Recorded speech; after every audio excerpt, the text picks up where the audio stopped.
Well, good afternoon, everyone. Coming up to 5 o'clock here. Very wet afternoon here in West London. I hope you had a great Christmas. And as you can see, nothing much has changed since I did a video last week. Markets selling off today. S&P holding at that 3800 level for now. But all the trends on VectorVest from short term to long term are down. However, the buy-sell ratio getting down towards 0.40, and it's getting down into a mega oversold area where some form of a bounce becomes probable. It's probably good. It's got a little bit more to go. The gurus at VectorVest in the US tell me that when the buy-sell ratio gets down to about 0.25, that's a good place to go bottom fishing. So we're not quite there yet. So, but getting close. If I have a look at the VectorVest composite of the US market, and I've populated the DEW market timing system, which is what I follow for my swing trades. And as you can see, as of a day or two ago, from the 15th of December, in fact, that's saying that the trend is down. The swings this year, as we all know to our cost, the swings up have been short of a short duration. This one in June wasn't bad. This one from the end of October, there was some money to be made in that, certainly. The buy-sell ratio getting down into this mega oversold area where a bounce was probable, but as I say, it's probably still got a way to go. And the only reality, folks, is that the trend is down. I've been trying to make some money on the short side, and as long as I'm patient and I wait for the trades, I do fine. So I just want to go to my dear old friend now, the S&P 500, and try and point out some trades over the last day or two.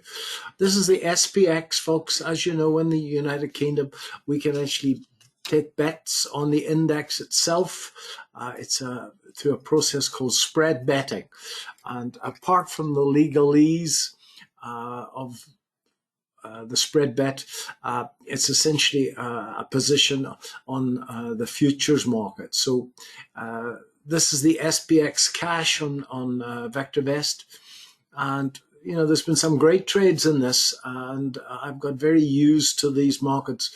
This market, in fact, following through like this. It's not normally like that, I assure you, where you get these huge brutes of moves that just keep going. But the last day or two, this was last week before Christmas, as you can see, this is what I call a surprise attack. You get two up days, and then the second up day closes in the top 80% of the range. And then the next day, when it breaks the low, that's a sell signal. So that's called a surprise attack. The sentiment has just changed overnight, and managed to get most of that move on the downside. So what's it doing today? Well, market went into a what I refer to as a double inside pattern. And these highs of the inside bars and today's high are in fact an exact 62% retracement of the last little swing, which I'm going to show you in a second. Today, the darn thing went up and ran the highs of the last 2 days, and would definitely, it only ran them by 2 points, but definitely would have pulled an awful lot of people in, and then in fact very quickly spat them out on the downside. If I blow this up now to a 15-minute chart, and I think I've already got that if I can find it. No, that's where I was. Yeah, this is the 15-minute chart. I thoroughly enjoyed trading the 15-minute chart. I traded a 5-minute chart for a long, long time. I traded an hourly chart for a long, long time, but a friend of mine was trading on a 15-minute chart, and I spent a day with him. And he said it's a much more relaxed way to be. Stop losses are much smaller than on the hourly chart, but the action is not quite as fast and furious as it would be on a 5-minute chart. So if we have a look at this now, blow this up and now, there's 5 days worth of data. This is that last little range that I showed you a second ago on the daily chart. Now, if we actually put on a fib here from that high down to that low, we can see that it's been short, the hell shorted out of it at that 62% retracement. Once, twice, 3 times, 4 times, 5 times, 6 times. It went right up at the open to the level and then was hit hard up there. And I was expecting that. As you know, the trends on VectorVest couldn't be further bearish than that. Let's get the lines off. As those of you that know me will know that I get confused when there's too much muck on the chart. And I get confused easily in markets.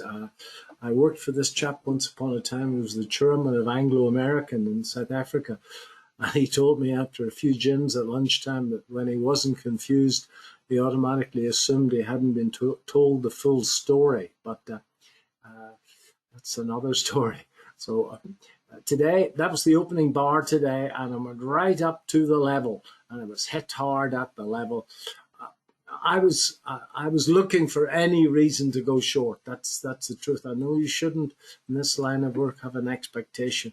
So I shorted a little bit below that low of that 15-minute bar, and I shorted a little bit more below the low of the opening 15-minute bar. And I'm currently still short of the market on both those positions, but my stop loss is at the low of the opening bar on both positions. So I've locked in a handful of points on the first bit and nothing as yet on the second bit.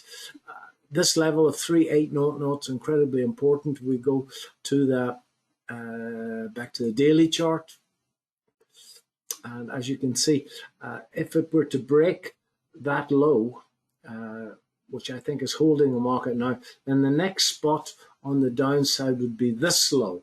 But what's more likely would be a run to a fib extension of that, which would be to here.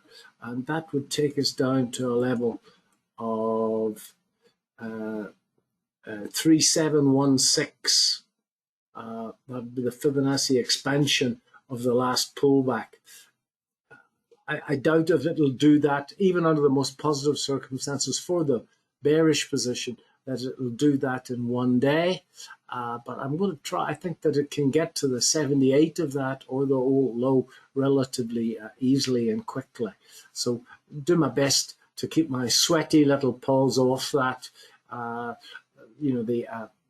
Dr. DeLeo asked me the other day to write my 7 cardinal sins of trading, and the first one that I gave him was, in fact, adding to losers. We were talking about the stock market. Adding to losers is the worst sin that you could ever make. But the second sin is snapping at winners. And when you're right, you've got to ride that position, because that can, in fact, make up for all your little losses quite quickly. So holding that position at the moment, and if I go into my other little chart now, I'm getting confused here. It's moving down nicely. Let's look for some targets here if I can. There's the low. Oh, that was the trade before Christmas. That was the surprise attack. I shorted it here and it went right down. I didn't trade any of this. Thank God for that, because I would have lost money in here. But today I was looking for a trade, because that double inside bar normally breaks quite aggressively. And I really like the look of a great deal of money shorting it up around that level. Holiday markets are difficult. The liquidity can, in fact, get very, very slack.